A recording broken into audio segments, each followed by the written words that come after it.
Alright, I just wanted to make a video giving you an idea how I did the holes for the pegs on the legs. And what I did was first, before I cut this into a leg, into the shape, I went ahead and drilled the holes for the pegs that'll hold it onto the bottom of the stereo console. I don't have my leg, this was what the leg used to be right here. I don't have that.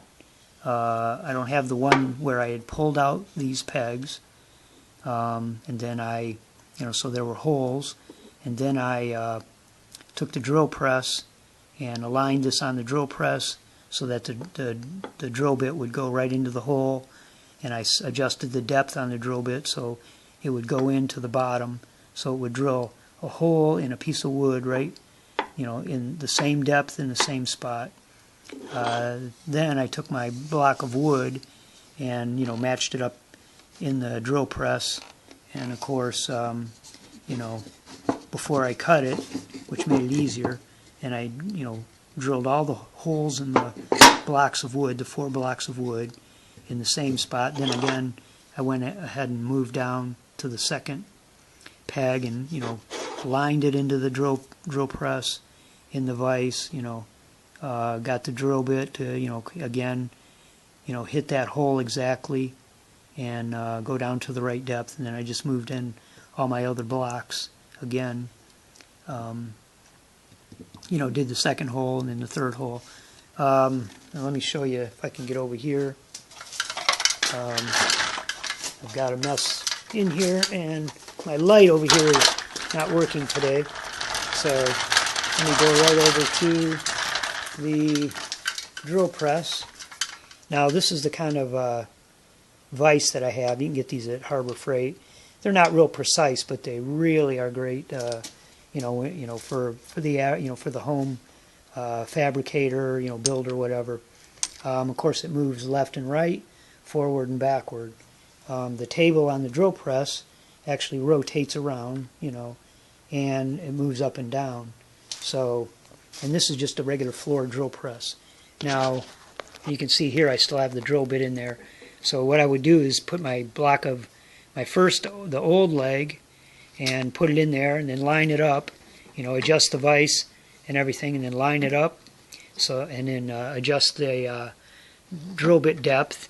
So every piece of wood that I put in there, say if I lined it up with the edge, slide the wood up until it got to the edge, then I would drill the hole. It'd be in the same spot, any piece of wood I put in there. Okay, and then of course, as I showed you before, you just move on to the next one. You adjust your vise and move on to the next hole. And of course, the depth is set the depth, and everything goes pretty smoothly. It just it's a little puzzle that you have to figure out how to how you want to set everything up. But you need one of these vices, and you can get one of these cheaper one at Harbor Freight.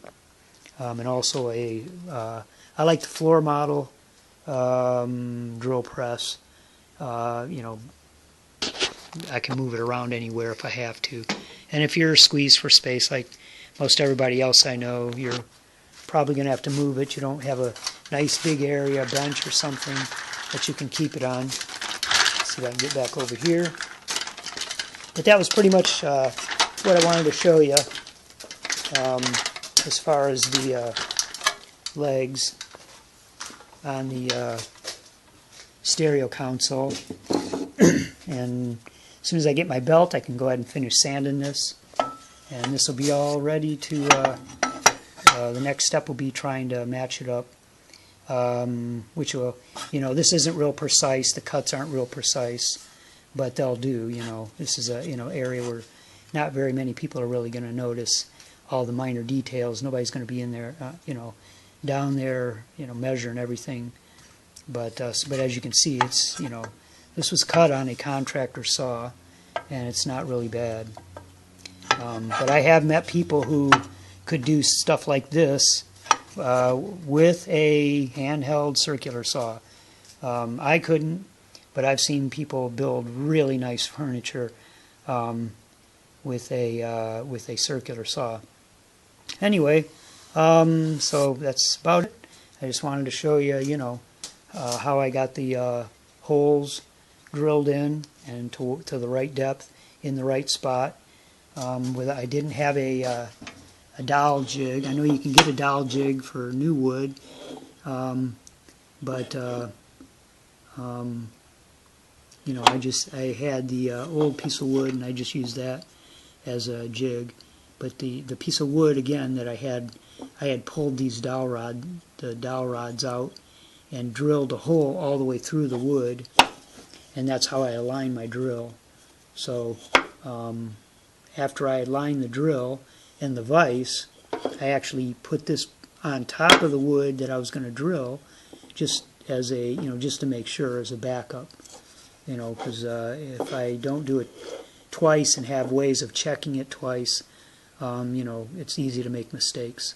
All right, I hope this really isn't, these videos really aren't for people who know what to, who've messed around or know what they're doing anyway, but maybe for the person who's just trying it for the first time or something. It's all like a little puzzle, but you can figure it out, and it's kind of fun. The one thing I never do is I never let myself, since this is for fun, I don't let myself get into the mindset of like, I got to get it done, I got to finish this piece today or whatever. I make sure I don't take the fun away, and so I just do it as I feel like it. If I want to work on it for 2 minutes, like I've said before, I work on it for 2 minutes, and that's it. If I want to work on it for a couple hours, then that's fine. And if I get to where I just I'm feeling like I don't want to work on it anymore today, then that's no problem, because it's all meant for fun. All right,